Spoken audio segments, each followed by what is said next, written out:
안녕하세요. 어린 왕자 루카입니다.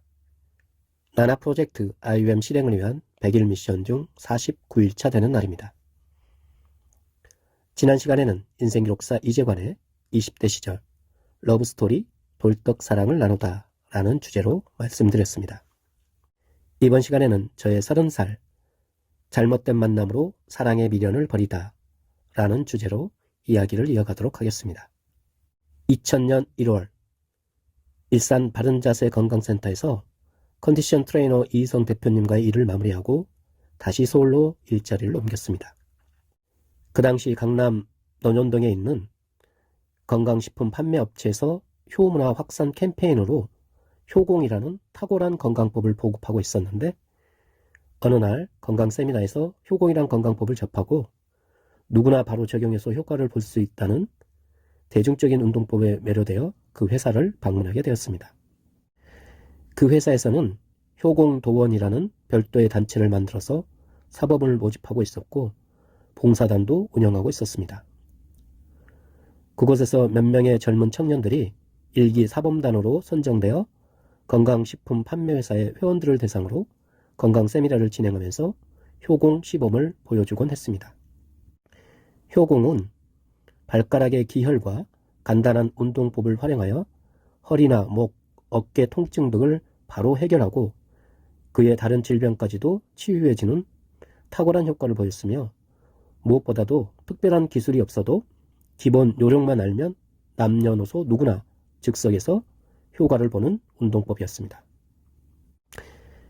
효공 사범들이 앞에서 시범을 보이면 참석자들이 바로 2인 1조로 즉석에서 그 동작을 따라하면서 효과를 보게끔 하는 프로그램이었습니다. 그래서 짧은 기간에 급속도로 회원들이 많아졌고 전국적으로 확장해가는 상황이었습니다. 저도 그 효공도원에서 사범으로 일하게 되었는데 그 사범들 중에는 판매회사 회장 여비서인 제이도 함께 활동을 하고 있었습니다. 그 여비서는 이제 갓 20살이 된 아가씨였고 효공도원에서 저의 파트너가 되어 하루에도 서너 번씩 건강 세미나에서 시범 조교로 활동을 하게 되었습니다. 저는 그동안 자연의학을 공부하면서 쌓아온 지식과 노하우가 있었기에 제이와도 더 빠르게 친해지게 되었고 둘이 함께 있는 시간이 많아질수록 더 애틋한 감정이 들기도 했습니다. 제이는 성격도 쾌활하고 예쁘고 똑똑해서 주변에서 인기가 많았고 실제로 그 당시에 회사 내에 사귀고 있는 사람도 있었습니다.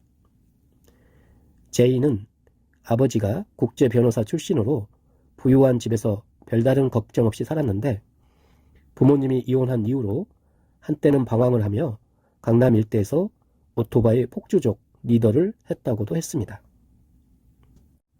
실제로 제이는 영특하게 머리 회전이 빨랐고 주변 친구들 사이에서도 리더 역할을 하고 있었습니다. 그러면서도 한편으로는 여리고 순진한 면도 있었기에 저하고도 잘 통하는 면이 있었습니다. 그렇게 제이와는 매일 마주하며 100여일 동안 급속도로 가까워졌고 서로 사랑하는 감정을 느끼며 어느덧 회사 동료에서 연인 관계로까지 발전하게 되었습니다. 제이는 애정 표현에 있어서도 매우 적극적이었고 때로는 저보다도 더 성숙한 모습이었습니다. 어느 날은 지하철 안에서 저에게 기습 뽀뽀를 해서 무척이나 당황했던 적도 있었습니다. 그리고 저를 만나기 전에 다른 사람을 사귀고 있었는데 그 사람도 같은 회사 사람이었고 저보다도 나이가 한 살이 더 많았습니다. 그 사람은 우리 둘의 관계를 눈치채고 제이에게 불쾌감을 드러냈고 스스로도 몹시 괴로워했습니다. 어느 날 제이가 저에게 말하길 이제는 그 사람이 보기도 싫은데 자꾸만 귀찮게 한다며 제가 그 사람에게 당당하게 우리 둘의 관계를 말해줬으면 좋겠다고 했습니다. 그래서 저는 같은 회사 동료이기도 한 그 사람을 만나서 아니 왜 제이가 싫다는데 자꾸 귀찮게 하냐며 제이의 선택을 존중해 주라고 말했습니다. 그 남자는 너무나도 제이를 사랑한다며 이별이 쉽지 않다고 했습니다. 그리고 제이에게 너무나 큰 배신감을 느낀다고 했습니다. 어떻게 자기한테 그럴 수 있냐고. 하지만 저는 더욱더 냉정하게 말하며 이제는 제이가 저의 연인이 되었으니 더 이상 방관만 하고 있지는 않겠다고 했습니다. 그렇게 그 남자는 제이와 이별을 하게 되었고 결국 회사도 그만두었습니다. 제이는 그 이후로 저에게 더 적극적으로 애정 표현을 했고 저 또한 그런 제이가 더 사랑스럽게 느껴졌습니다. 그렇게 저는 20대에 유일하게 미련이 남아있던 이성과의 사랑이 30대에는 꽃을 피울 수 있을 것 같은 기대를 했으나 그 기대는 너무나도 처참하게 무너져 내렸습니다. 제이는 가끔씩 허리 통증을 호소했는데 그럴 때마다 제가 자연의학 요법으로 치유를 해주곤 했습니다. 그런데 어느 날은 심하게 허리 통증을 호소하며 저에게 도움을 요청했는데 아무리 제가 정성을 다해 치료를 해도 통증이 사라지지 않았고 저는 급한 마음에 저보다 실력이 더 좋은 H라는 친구를 제이에게 소개시켜 주었습니다. H는 제가 자연의학협회에서 근무할 때 수강생으로 교육을 받았던 청년인데 저보다 서너 살 어린 나이였고 도단체에서 수련을 하면서 신적인 도력을 받아서 치료에도 탁월한 능력을 발휘했습니다. H는 제2의 허리 통증을 불과 몇 분 만에 사라지게 했고 다른 아픈 부위도 해결을 해주었습니다. 제이는 신기해하면서 자기도 그 기술을 배우고 싶다고 했습니다. 그래서 우리는 가끔씩 셋이 만나서 자연의학에 대한 공부를 했고 제이가 몸이 아플 때는 H가 치료를 해주기도 했습니다.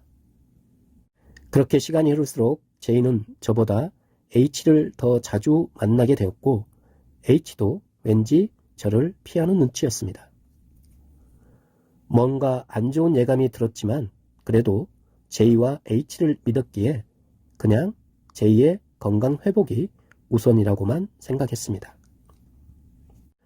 그러던 어느 날 제이와 H가 단둘이 있는 현장을 목격하고 그들에게 각각 전화를 해서 상황을 물어봤는데 둘 다 다른 얘기를 하며 거짓말을 했습니다. 저는 김곤모의 잘못된 만남이란 노래가 떠오르며 분노가 치밀어 올랐고 감정을 주체할 수가 없었습니다. 저 스스로가 폭발해서 뭔가 사고를 칠 것만 같은 극한의 상황이었습니다.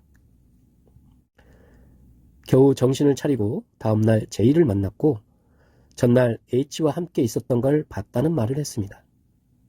처음에는 그 상황을 부정하던 제이는 제가 구체적인 증거를 제시하자 그제서야 수긍을 했고 저에게 이런 말을 했습니다.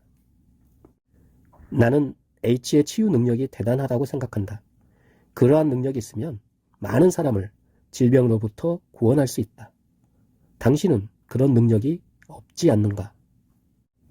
그래서 나는 H가 좋다. 이제는 그와 함께 하고 싶다.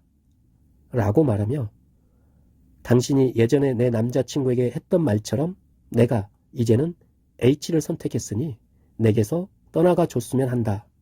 라고 했습니다. 그리고 자신은 내가 이러한 상황 속에서 스스로 자폭하여 자신을 떠날 줄 알았다고 했습니다. 저는 그 말을 듣고 썸짓했습니다. 자폭이라니. 자폭이라면 어제의 내 상황처럼 스스로가 컨트롤되지 않아 뭔가 사고를 치고 그로 인해 모든 것이 무너져 버리는 상황을 만들고 그것을 핑계 삼아 나와의 이별을 정당화하려는 무서울 정도로 영특한 계산을 하고 있었던 것이었습니다. 그러한 상황 속에서 제이와의 인연을 이어간다는 것은 완전히 저 자신을 잃어버리는 것이라는 생각이 들었고 그 시간 이후부터는 제이와 거리를 두기 시작했습니다. 그리고 무너져버린 제 자신을 추스르기 위해 다시금 새벽에 신문 배달을 시작했습니다. 이렇게 이성과의 간절한 사랑을 원하며 온 마음과 정성을 다했지만 결국은 짧은 일장 충mon과 사랑의 극한 감정만을 경험한 채 저의 30대를 맞이하게 되었습니다. 이번 시간은 여기까지 마무리하겠습니다. 다음 시간에도 나나 프로젝트 IUM 인생기록사 이재관의 이야기를 이어가도록 하겠습니다. 나나 프로젝트 IUM은 자기 성장과 행복 추구를 위한 온라인 놀이터입니다. IUM 건국놀이와 창조놀이를 통해 일상에서 소소한 행복을 누릴 수 있기를 기원드립니다. 오늘 또 나나 프로젝트 IOM에 관심 가져주시고 함께 해주신 분들께 진심으로 감사드립니다. 나날이 꿈을 현실로 이뤄가는 행복한 날 보내시길 바랍니다. 감사합니다.